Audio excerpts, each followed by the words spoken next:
Si vous n'étiez pas important, le diable n'essaierait pas de vous arrêter. Shalom, que Dieu vous bénisse, que la grâce et la faveur de Dieu soient pour vous. Alors je voudrais nous exhorter encore de certaines attitudes qu'il faut adopter lorsque nous passons par des moments difficiles. Parfois, lorsque nous passons par des moments difficiles, des situations compliquées, des situations difficiles de la vie, nous sommes parfois amenés à être éloignés de notre rêve initial. Chacun de nous a un rêve dans le cœur. Chacun de nous a un soupir dans le cœur de vouloir devenir. Mais parfois, lorsque nous passons par des moments difficiles, nous sommes amenés à être éloignés de ce rêve, à être écartés de ce rêve à cause de notre manière de faire lorsque nous passons par des moments difficiles. On commence à adopter un langage de ce genre. Je ne pourrai pas y arriver. C'est compliqué, c'est difficile. Nous commençons à nous voir incapables. Nous commençons à avoir un langage différent. Et parfois, notre langage et notre manière nous amène dans une prison où on ne peut sortir. Tout le monde peut passer par là. Mais à chaque fois que vous passez par des moments difficiles, ne vous donnez pas ce genre de langage.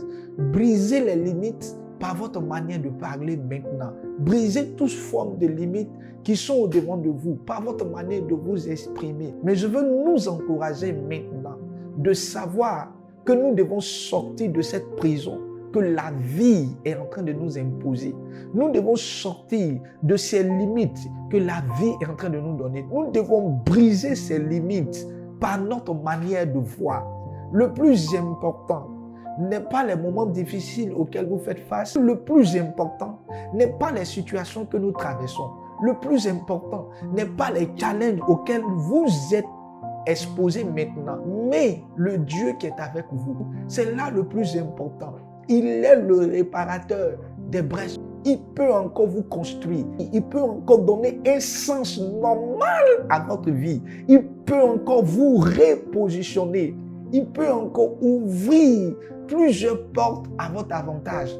Ne restez pas brisé. Changez juste votre manière de vous voir. Si vous n'étiez pas important, le diable n'essaierait pas de vous arrêter.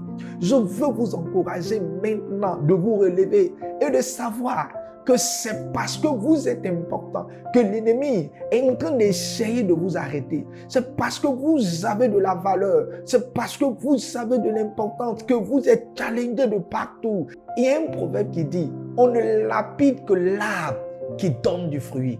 On ne peut vous lapider si vous n'êtes pas porteur de fruits. Alors je vais vous donner ce que vous devez faire. Faites comme l'apôtre Paul. L'apôtre Paul dit, je peux tout par celui qui me fortifie. Arrêtez de dire vous ne pouvez pas. Commencez maintenant à confesser et le déclarer que je peux tout par celui qui me fortifie. Et je vois cette saison, le Seigneur renouveler vos forces. Je vois cette saison, le Seigneur vous donner la capacité pour y parvenir. Il est dit dans le livre de Jean, il dit celui qui est en moi est plus grand que celui qui est dans le monde. Ayez ce langage, commencez à vous dire, je peux tout par celui-là qui me fortifie. Il y a un Dieu qui est avec vous. Il y a un Dieu qui vous soutient par votre droite. Écoutez-moi, relevez la tête et commencez à le confesser. Je peux tout. C'est vrai qu'aujourd'hui ça ne va pas, mais je peux tout par celui qui me fortifie. En le confessant, je vous vois aller de l'avant. En le déclarant, je vous vois progresser. En le confessant, Dieu est en train de vous restaurer. Relevez la tête et regardez, il y a un Dieu qui est avec vous. Que Dieu vous bénisse cette saison. Que Dieu soit avec vous. Continuez de le confesser et de le dire. Je peux tout par celui qui me fortifie. Que Dieu vous bénisse.